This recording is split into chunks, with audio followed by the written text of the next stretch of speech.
आदर्श थाना परिसर सिहेश्वर में पुलिस अधीक्षक संदीप कुमार सिंह ने जनता दरबार लगाकर स्थानीय लोगों की समस्याएं सुनी। इस दौरान उन्होंने पुलिस पदाधिकारियों को स्पष्ट निर्देश दिए हैं कि वे थाना क्षेत्र के लोगों से सीधा संवाद स्थापित करें, विशेषकर उन लोगों से जो अपनी फरियाद लेकर जिला मुख्यालय तक नहीं पहुंच पाते हैं। एसपी ने कहा कि वरीय अधिकारियों का कर्तव्य है कि वे स्वयं लोगों के बीच जाकर मामलों का त्वरित निष्पादन करें। एसपी ने शांति व्यवस्था बनाए रखने और सुरक्षा के पुख्ता इंतजाम करने के निर्देश भी दिए।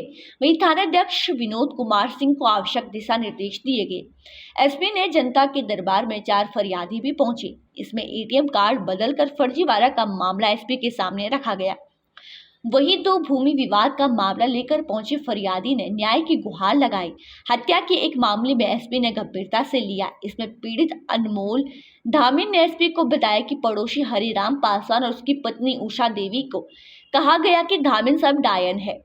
इसी बात को लेकर वे मारपीट करने शुरू हो गए। इसमें मेरा बेटा विशाल कुमार, दामाद बबलू, मंजेश, आशा देवी एवं अमर गंभीर रूप से घायल हो गया। इसके बाद घायलों को सिहेश्वर अस्पताल में भर्ती कराया गया। वहां से गंभीर स्थिति को देखते हुए सभी घायलों को मेडिकल कॉलेज में रेफर किया गया। इसके बाद पंचायत से लौटने के दौरान उसका बेटा विशाल बाइक से आ रहा था और गंभीर चोट का कारण वह बेहोश गिर पड़ा। जहां से उठाकर मेडिकल कॉलेज ले गए। डॉक्टरों ने उसे मृत घोषित कर दिया। उन्होंने एसपी को बताया कि मारपीट के कारण ही उसकी मौत हो गई है। मौके पर थानाध्यक्ष विनोद कुमार सिंह ने एसपी को जानकारी देते हुए बताया कि उक्त युवक के मौत के बाद उसके शव को पोस्टमार्टम कराया गया। पुलिस ने मुख्य अभियुक्त हरिराम पासवान और उसकी पत्नी उषा देवी को गिरफ्तार कर लिया है। थानाध्यक्ष ने बताया कि अन्य नामजद अभियुक्त की गिरफ्तारी के लिए पुलिस छापेमारी कर रही है, जिस पर एसपी साहब ने बताया कि तुरंत थानाध्यक्ष को अन्य नामजद अभियुक्त की गिरफ्तारी सुनिश्चित करने का निर्देश दिया गया। जनता दरबार के बाद एसपी ने थाना का औचक निरीक्षण भी किया। उन्होंने पुलिस की कार्यप्रणाली में सुधार लाने और लंबित कांडों के जल्द निपटारे का निर्देश दिया गया।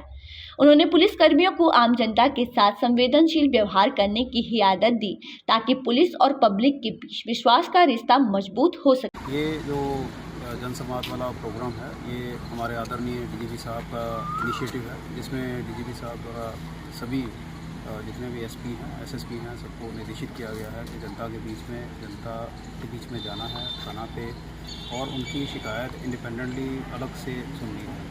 इससे ये है कि कई लोग जो हैं वो मुख्यालय मधेपुरा में जैसे मुख्यालय है वो सिग्निफिकेंट दूरी पे कई बार कई लोगों के लिए पड़ जाता है, नहीं जा पाते हैं। कई बार ऐसा भी होता है कि लोकल लेवल पे कई शिकायतें हल हो जाती हैं, लेकिन इसी आवाजाही में ना पढ़ के लोग छोटी शिकायत को नहीं लेके आते हैं, तो इससे एक मैसेज गलत जाता है। तो उसी मैसेज को सुधार करने के लिए जो आदरणीय डीजीपी साहब हैं, उनका निर्देश है कि हम लोग आए हैं यहाँ थाना पे आए हैं। तो छोटी समस्या से लेके बड़ी समस्या जितनी भी है उनको हमने सुना है। जो ज़मीन संबंधित मैटर हैं उनमें हम लोग पहले भौतिक सत्यापन करवा के और फिर अगर जो हमारे सीओ वीडियो हैं उनके लेवल का है तो उन लोगों को भेजेंगे। और अगर मान लीजिए कई ऐसे मामले होते हैं जो एसपी और डीएम के लेवल के होते हैं, तो उसमें मैं और डीएम साहब स्वयं एक शनिवार को बैठक करके ऐसे मामलों में हम लोग सुनवाई करेंगे। तो इसके अलावा जो क्राइम के रिलेटेड मामले हैं उनसे भी ये समीक्षा करने का एक अवसर मिलता है कि कहाँ पे जो कई बार ऐसे होता है कि पुलिस के कई कर्मी अच्छा काम करते हैं, लेकिन वहीं कई ऐसे कर्मी होते हैं जो ख़राब काम करते हैं। तो जनता के बीच में जब जाते हैं तो अच्छा काम करने वालों का भी पता लगता है और ख़राब करने वालों का भी पता लगता है। इससे जो ठीक काम नहीं कर रहे हैं उनको हम लोग दंड की कार्रवाई उनके ऊपर करते हैं, विभागीय कार्रवाई हम लोग करते हैं, और जो अच्छा काम कर रहे हैं उनको पुरस्कृत करते हैं। तो जो ये एक मैकेनिज़्म है वो स्ट्रेंथन होता है। इसी का जो है हम लोग आज अनुश्रवण किए हैं और जनता के बीच में उनकी समस्याओं को सुना गया है। हम लोग अभी आगंतुक कक्ष और थाने में क्या क्या सुविधाएं हैं उसका भी एक जायज़ा लेंगे कि जनता को जो है कैसे और अच्छी फैसिलिटी दी जा सके, और जहाँ जहाँ शिकायत है वहाँ हम थाना प्रभारी को निर्देशित भी करेंगे और जो सभी पदाधिकारी हैं उनको भी जो है निर्देशित किया जाएगा कि जनता के संबंध में जो है संवेदनशीलता रखें और जो गड़बड़ करने वाले होंगे उनके ऊपर हम लोग, चाहे वो पुलिस के हों या दूसरे कोई हो, प्रशासन का हो, उसके जो है हम और डीएम साहब को भी हम लोग जो समीक्षा करते हैं उसमें भी कोई आता है तो हम लोग उन पर भी कार्रवाई करेंगे।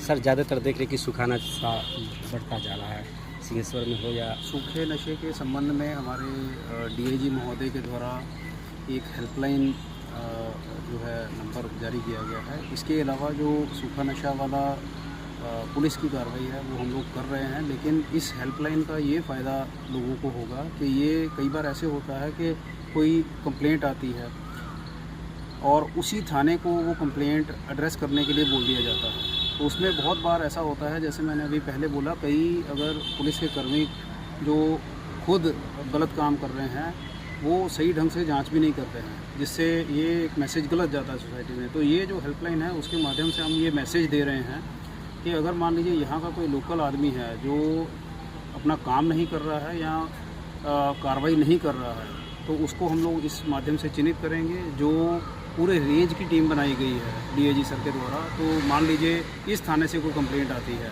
और हमें लगता है कि नहीं बार बार इस थाने से यही कंप्लेंट आ रही है, तो उस हेल्पलाइन के माध्यम से ये भी डीआईजी साहब ने निर्देशित किया है कि एक अलग से टीम बनाई जाए और उस टीम को निर्देशित किया जाए कि यहाँ आके रेड करे, जिससे कि जो है सारे लोगों में एक साफ़ सुथरा काम और पारदर्शिता से काम करने की जो है वो पहल बढ़ेगी।